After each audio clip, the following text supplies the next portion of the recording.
So I got new socks. I've been wearing this one pair, my only pair of socks, since Campo, and yeah, they're going. They're gone actually. I've never actually gotten holes on the bottom of my socks like that before, so that's probably a good sign to switch it up. So I got a new pair.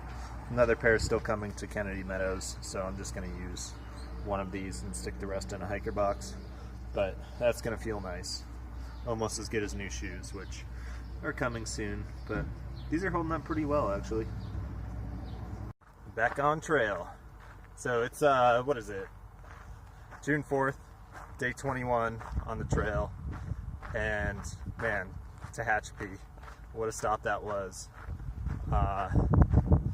First of all, thanks for Jim and Kat for having me over at their place.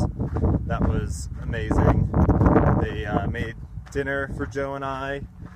We had our own little, I'd say apartment, but it was almost like a house. It was, just a separate building at the bottom of their driveway with everything you could want: bedroom, kitchen, showers, laundry,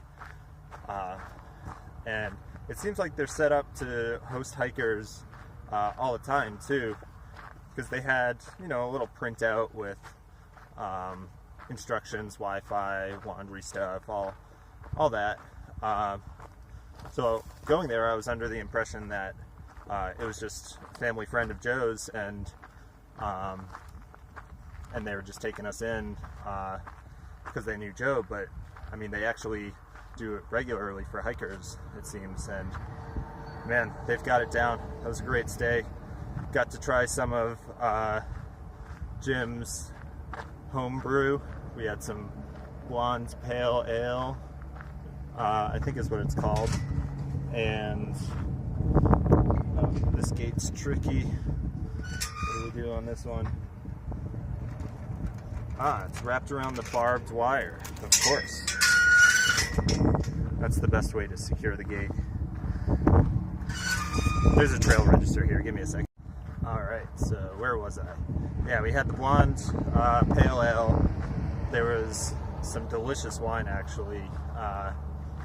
It was red wine with coffee infused in it somehow. It just tasted so good. I was a little hesitant at first because it was getting late, and I didn't want to drink caffeine, but yeah, no, it was worth it. It was so good. It's about 9 now, so we got a later start, but that was kind of intentional to get some extra sleep, get caught up on that. So it's 85 miles to Lake Isabella, or to the intersection that gets you to Lake Isabella. So that's my plan. I'm gonna get there. I got 3 days of food, and with the late start today, I figure if I hit 25, then it's just gotta be 2:30s after that. So that's what I'm gonna do. I'm not gonna try and rush anywhere today, but yeah, I've got 11 hours of daylight, so I should be able to hit 25 pretty easily. Decent water carry. I think it's about 17 miles, so I've got 3 liters of water right now, and excited because once we get to Lake Isabella, I'm pretty sure that's the end of the long water carries. There's a big one going up to it of 35 miles as of now. That one's going to be hard, but at least it's going to be as we're going into town, so the food weight will be low. That will certainly be a hard day. We're going to climb up out of the valley here with this road pretty soon, and we're not going to come down for a while, until after the Sierras at least. So it'll be nice to stay up at elevation, and hopefully the hottest of the days are behind us.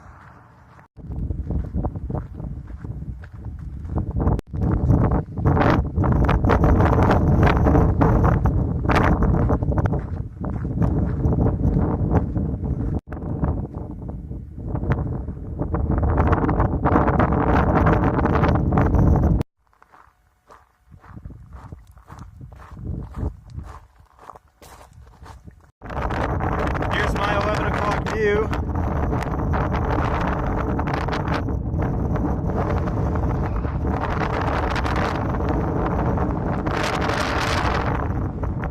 It's a little breezy up here.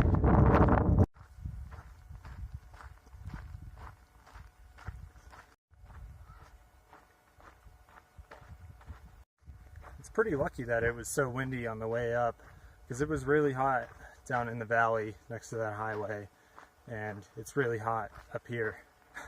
So we climbed 2,500 feet up, and if that wind wasn't there, that probably would have been excruciating. But we're up here now. It's still pretty hot, like I said, but we've got shade in the trees. It looks like we're gonna actually drop down another 1,000 feet or so, I think, in the next 3 miles, and then climb back up. So we're gonna bounce up and down a little bit throughout the day, but we're halfway to that water source, and I've still got like 1.5 liters, so should be good on water.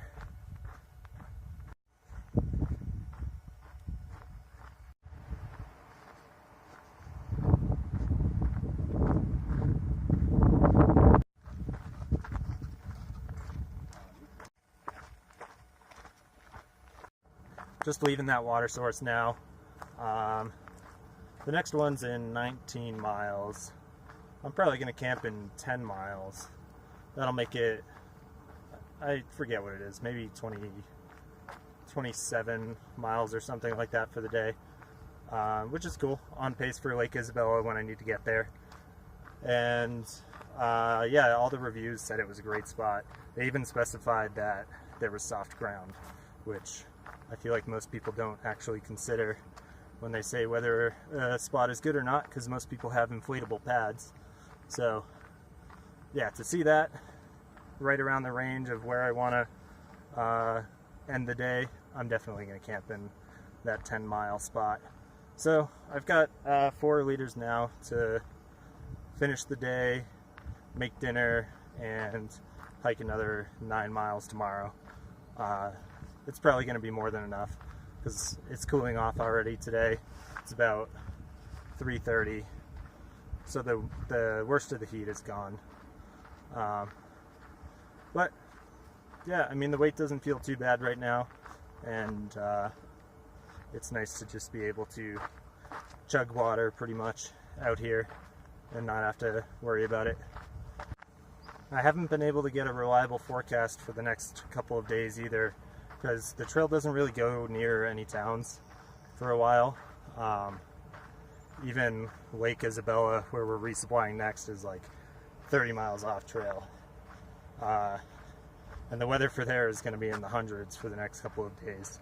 So I think that's probably a lot lower elevation than what we're going to be at.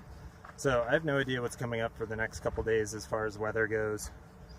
But I hope it cools down a little bit. The trend in Tehachapi looked like the hottest of this warm front was past us, and it was going to cool down slightly. So hopefully that holds true where we go too. I feel incredibly lucky that the past 3 days, the heat from the past 3 days didn't happen earlier, because that was entirely possible starting mid-May, and somehow totally lucked out until we got to the aqueduct, and then we started getting the weather that I expected we would get through the whole desert. So I feel super lucky about that, because it's been hard the past couple of days dealing with the heat, and just having to plan your whole day around like that noon to 4 p.m. block really messes things up. It messed with my sleep schedule a bit. I think I might start waking up at 7 for the next couple of days instead of waking up at 5, because I only need to do 30-mile days. So 7 to 8 p.m., 13 hours, that's more than enough time to do 30 miles. So yeah, I'm considering doing that until Kennedy Meadows to get myself completely caught up on sleep and just in the best physical condition I can be in going into the Sierra, because I think that's going to be pretty important. I'm going to have a tough week going through there. It's going to be some hard hiking. Hoping the conditions are pretty good for us, but I don't have a very good grasp on that yet either. Yeah, gonna check with the people at Kennedy Meadows, see what they say about an ice axe and micro spikes, and just take their recommendation. But yeah, it's been on the mind a lot lately, thinking about going through the Sierra. I'm excited for not having water carries, for the views changing up a little bit, and yeah, to go through some new national parks. I got 3 of them that are going to come up real soon.